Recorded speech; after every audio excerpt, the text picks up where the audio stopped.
Immediately after a war breaks out, it's normal to feel fear gripping you, asking yourself questions like, how long will this last? Could anyone I know get hurt or killed? Worried? Or even, is this the end of the world as we know it? But in the United States, many of us also find ourselves worrying about things we might feel awkward admitting out loud. Questions like, will this war raise my gas or grocery bills? Could it trigger a recession that threatens my job? Or might it crash the stock market and damage my investments?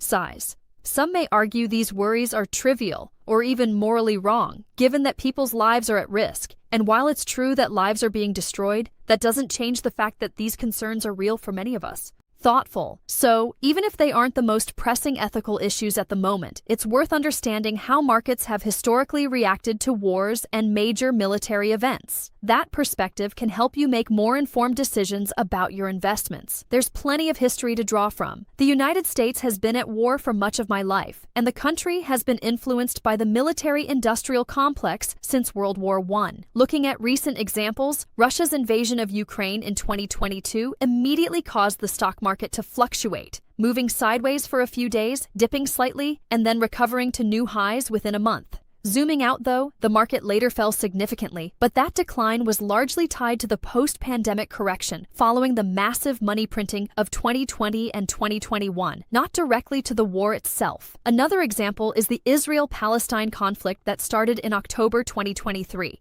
The market dipped briefly, but recovered quickly and even reached all-time highs. Looking at the broader picture, the market had a strong bull run up until February 2025.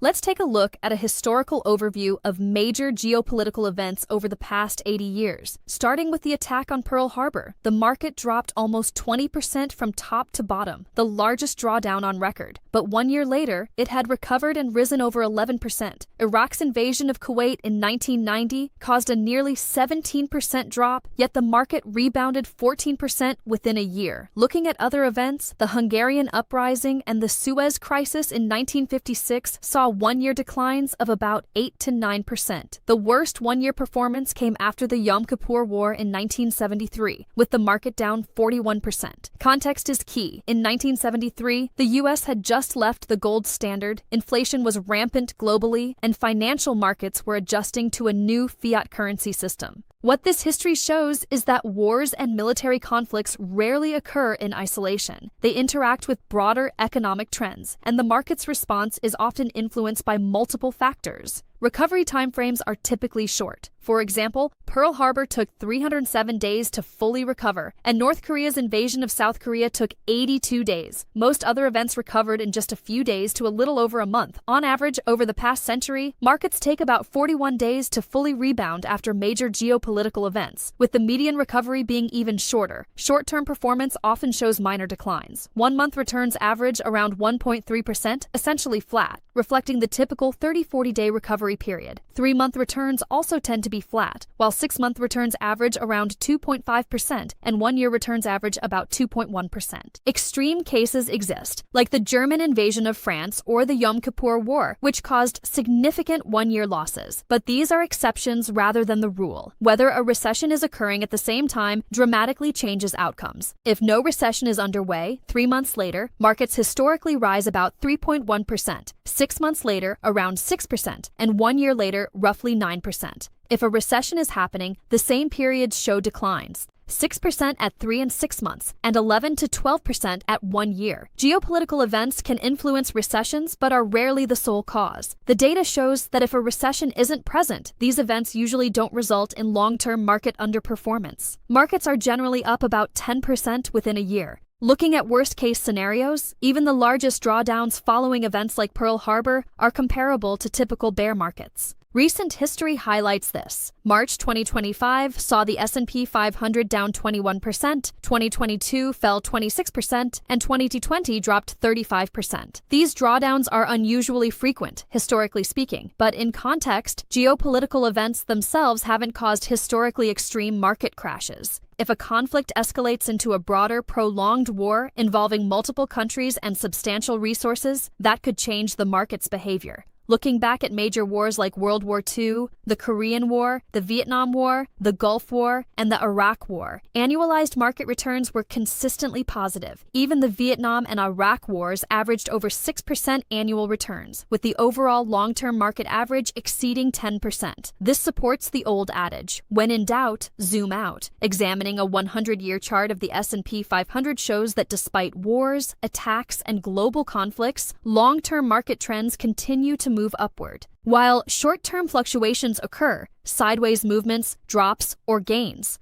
the market over 15, 20, or even 40 years has shown a clear upward trajectory. For short-term traders, volatility can present opportunities to profit from temporary corrections. But for long-term investors focused on 5, 10, or 20-year horizons, history suggests sticking to your investment strategy. Any market dip can be an opportunity to buy more at a discount.